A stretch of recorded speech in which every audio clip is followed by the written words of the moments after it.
I was here more often. I wasn't on the road, and we had to kind of get into a new rhythm. Married for 32 years, Steve and Laura Peterson went from being apart 3 weeks each month because of his job to being together at home constantly. I didn't have to tell anyone what errands I was going to be running. When I leave now, he's like, where are you going to go? What time are you going to be back? Are you going to bring lunch? After several months, the Petersons say they found a new rhythm. But a recent survey found 1 in 5 married or partnered Americans reported fighting more than before the pandemic. And 30% said they were more annoyed with their partner. Is the pandemic something that could make or break a relationship?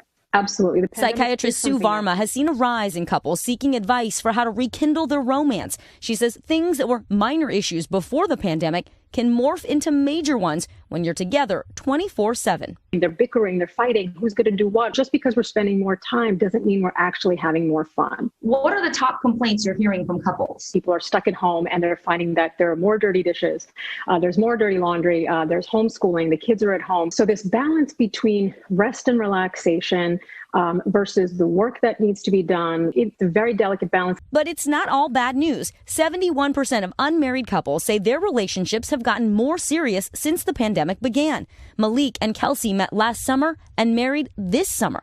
They say coronavirus and quarantining cemented their connection. It's really given us an opportunity to kind of experience a lot of relationship in a shorter period of time. What do you do when challenges come up? We talk, and that's not always easy, but there's no other way to get through it. When you do fight, how you fight is far more important than what you're fighting about. Dr. Varma says you can keep connected by praising and appreciating your partner, finding time daily for fun and relaxing conversations, and scheduling time for real togetherness, whether it's a walk or a date night.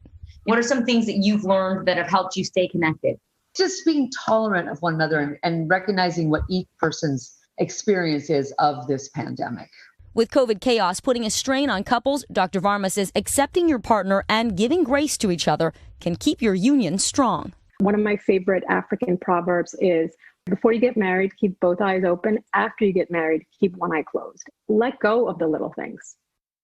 Yeah, don't sweat the small stuff. Dr. Varma also says each person should make self-care a priority to de-stress and seek your own personal growth, because that will help you both bring your best selves to the relationship. Yeah, I think we all need a bunch of different relationships in our lives. I feel like we're kind of pinned into one. But how do you know if you have a real problem? Like, you really need an expert as opposed to just, we'll ride this one out and it'll be fine in a couple of weeks. Yeah, Dr. Varma says there's been a lot of research on this, and it shows that there are 4 things to look out for: criticism, contempt, defensiveness, and stonewalling. So if you are check. Oh gosh. Okay. Oh, stop. This isn't Fantastic.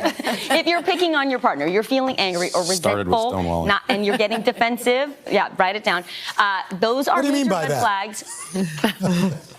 So that's when you should consider getting some help. Al, you and me, maybe. What about snoring? Is that on the list? If it isn't, it should be. I was sleep divorced before the pandemic. Yeah, that's right. That's what Mike and I say. We've been social distancing for years before it was preparing cool. for it. Well, what kind of, this is a funny question, because what activities could bring you closer together?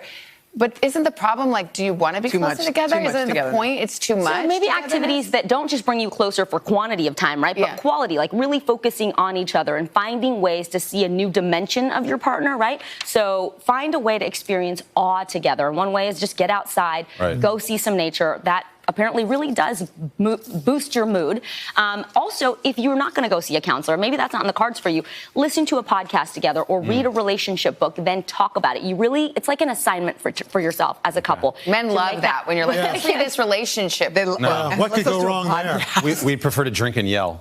Okay, how's that working out for you? No, I'm kidding. But No, you're not. What are some signs that I should look for in Syria? I mean, partner.